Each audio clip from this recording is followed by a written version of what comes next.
Para poder seguir manejando hacia adelante hay que mirar el espejo retrovisor, porque si no podés chocar el país. Retrovisor. Lo que realmente importa de la semana que pasó para encarar la semana que comienza. Retrovisor. Domingos, 21 horas o después de los partidos. Tenemos en el aire en este momento al padre Sergio Lamberti, que también emitió un comunicado, lo escuchamos por las redes de una manera muy digna, preocupándose con el tema. Muy buenas noches, padre Lamberti, bienvenido a Radio Rebelde, bienvenido a Retrovisor. ¿Cómo te va? Muy buenas noches, Enrique, saludo a vos y a toda la audiencia. Muchísimas gracias, padre, por atendernos. Sabemos que recién termina su misa, y bueno, es un domingo, ha tenido un final de semana agitado, ¿no?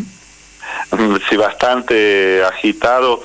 A partir fundamentalmente de las noticias del día viernes, sí, por la mañana, ya media mañana, cuando nos enteramos de lo que había pasado con don Héctor Corbalán, sí, el esposo de María Rosa, con quien hablaron ustedes hace un momento, ¿sí? Que forma parte de su comunidad eclesiástica, ¿no? No, a ver, yo estoy atendiendo 2 parroquias en los barrios periféricos de la ciudad capital, parroquia de Guadalupe y Espíritu Santo, pero el acompañamiento a los campesinos viene por mi servicio pastoral como delegado diocesano para la pastoral social y derechos humanos, ¿sí? De la diócesis de Santiago del Estero. Así que en ese sentido andamos acompañando lo que es la promoción de los derechos campesinos, la promoción de la organización, de la defensa de sus tierras, del agua, acompañando procesos de acceso a la justicia, que es un derecho bastante vulnerado en nuestra provincia. Así que por eso me toca acompañar. Conozco a María Rosa, ella a su esposo, sí, Héctor, porque son activos participantes de estos espacios de comunión y de participación, de promoción de la organización. En el caso de ellos, es la mesa parroquial de Nueva Esperanza, que comprende a todas las comunidades, Enrique, del departamento Pellegrini, bien allá al norte de nuestra provincia, uno de los departamentos con más conflictos por cuestiones de tierra, ¿sí? Sí. ¿Y cuál es su visión en este momento, padre? La visión, a ver, hay una expresión muy popular entre nosotros, los cristianos, que dice que vivimos con el Jesús en la boca, ¿no?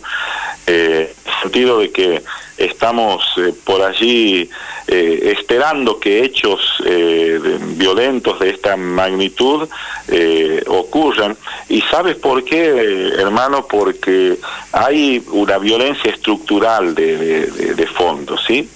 Y el Papa Francisco anda diciendo desde que asumió su pontificado, incluso en expresiones antes de que asuma como Papa, de que en la raíz de todos los problemas y en la raíz de toda violencia está la inequidad, ¿sí? Claro.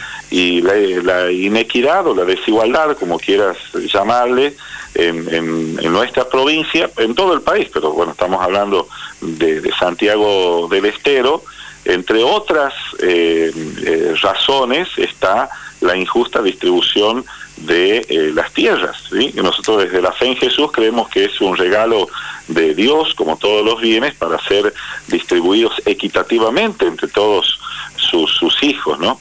Bueno, la raíz de esta inequidad en la distribución de la tierra genera hechos de violencia, que a veces tiene estos desenlaces más, si vos querés decirle, graves, ¿eh? Hubo asesinatos en Santiago del Estero de campesinos, claro, sí, defendiendo sus territorios. Bueno, lo que pasó con Héctor Reyes Corbalán se enmarca en esa violencia estructural, por supuesto que tiene en la vida cotidiana hechos muy, muy concretos. El que vayan a la policía a hacer una denuncia y la policía se niegue a tomarles la denuncia y les indique, no, más bien hacer una exposición reservada.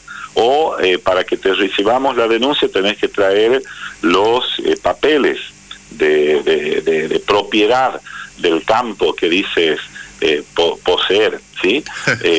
O la justicia que tiene una mirada parcial respecto a los derechos garantizados por leyes, ¿no? de los campesinos, y que da más importancia a los derechos de los empresarios que dicen ser dueños de las tierras.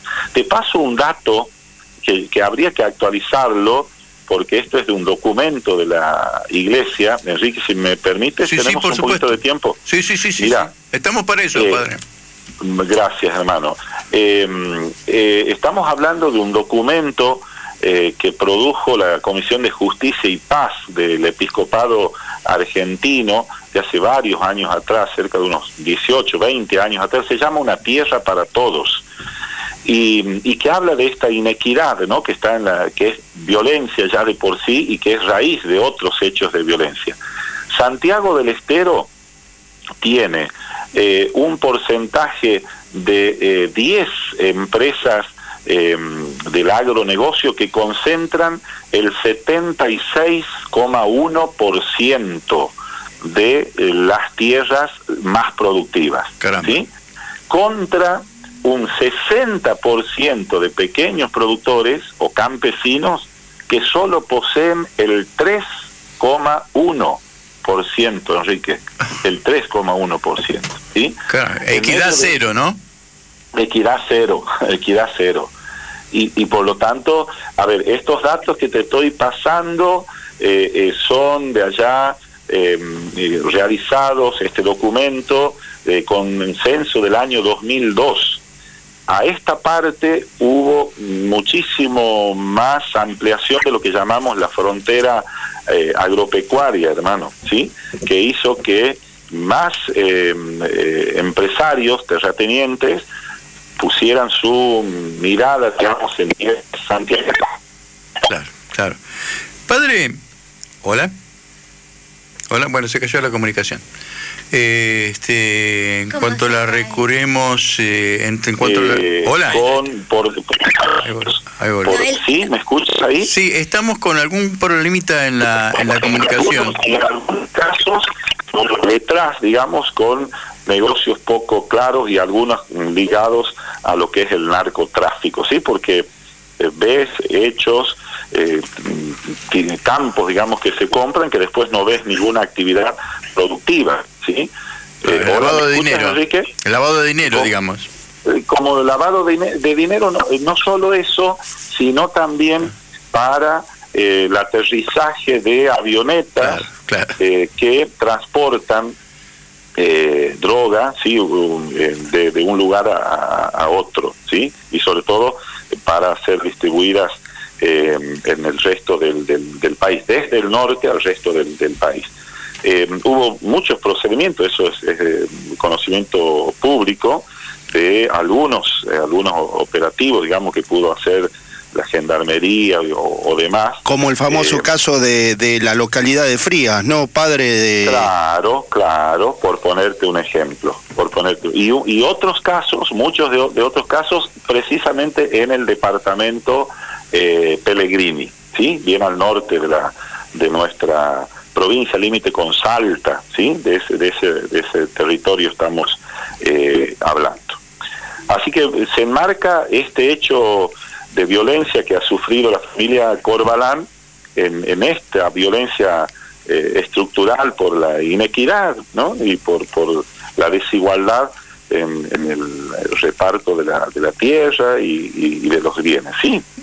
Padre, le quería hacer una pregunta fuera de contexto, del contexto de esta problemática, ¿no? Específica. Hay a veces en la comunidad cristiana, como hay también problemas en otras comunidades, ¿no?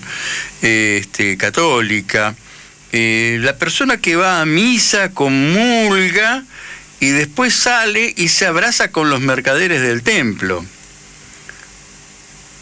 Sí. ¿Cómo se puede manejar esa cuestión, esa contradicción?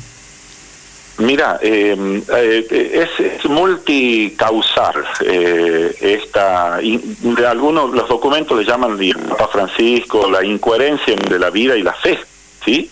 Es un hecho producido por una multicausalidad de elementos.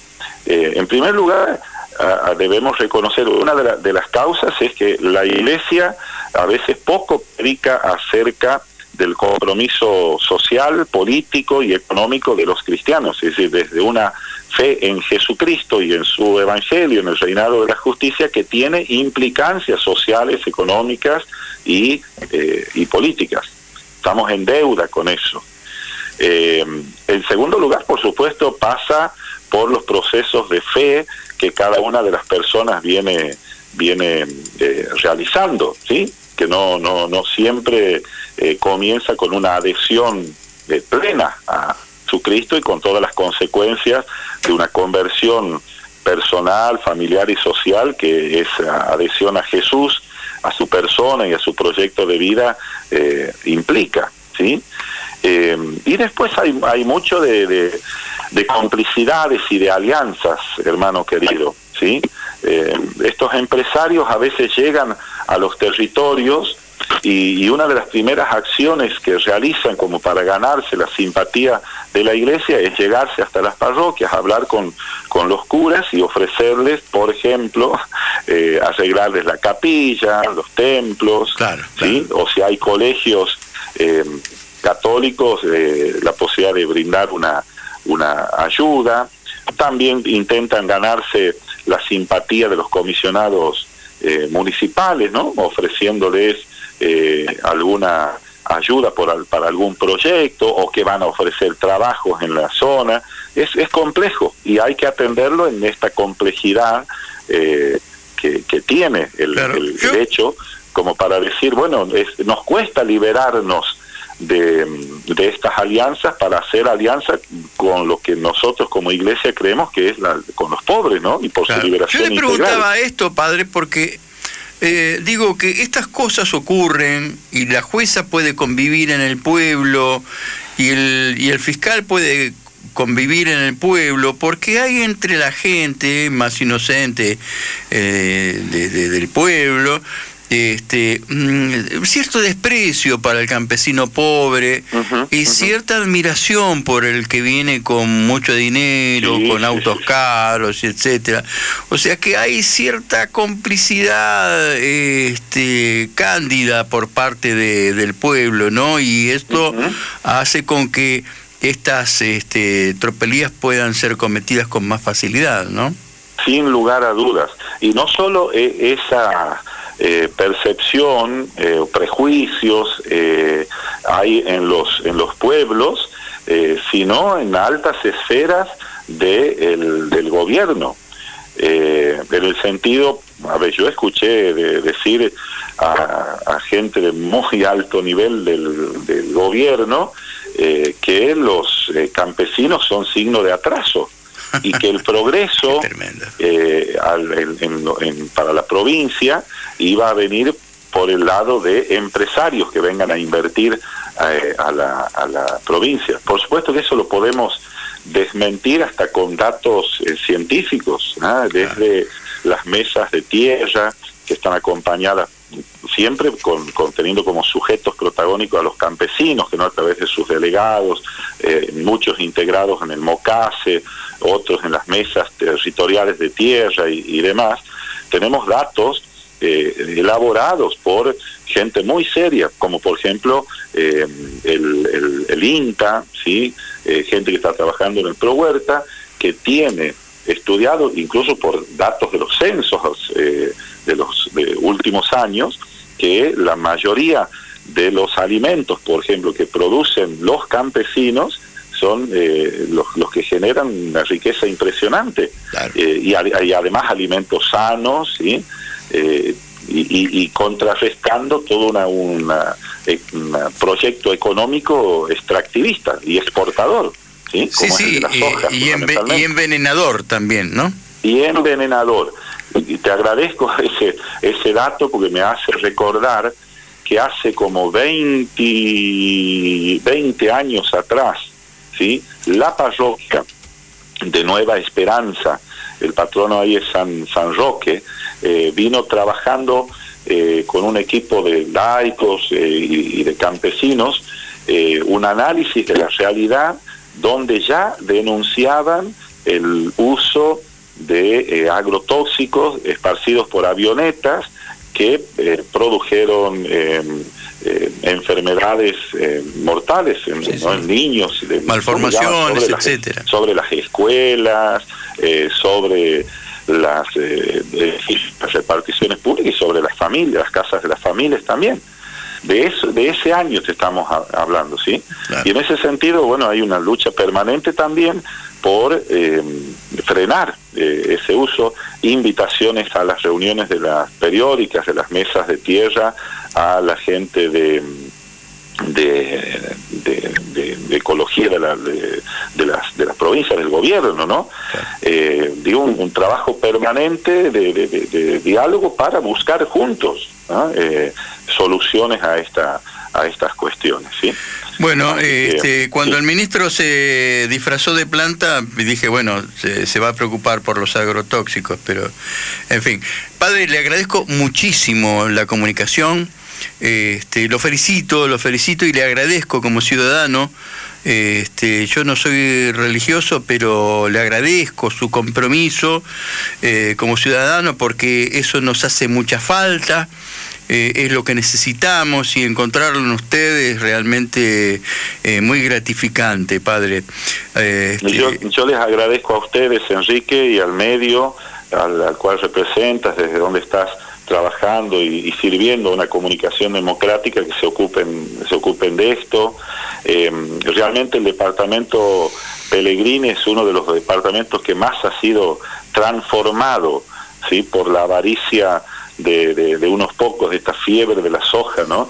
Lo que vos antes veías haciendo kilómetros y kilómetros de monte impresionante, ese monte santiagueño que te atrapa, hoy son miles y miles de hectáreas de soja de un lado, de maíz del otro, soja y más soja, bueno, con todo lo que eso implica de empobrecimiento, ¿sí? Porque se pierde la biodiversidad, claro, hermano. Por supuesto, y nosotros no comemos soja. Padre, nosotros tenemos un compromiso con la comunicación y un compromiso federal. Así que cuente con nosotros.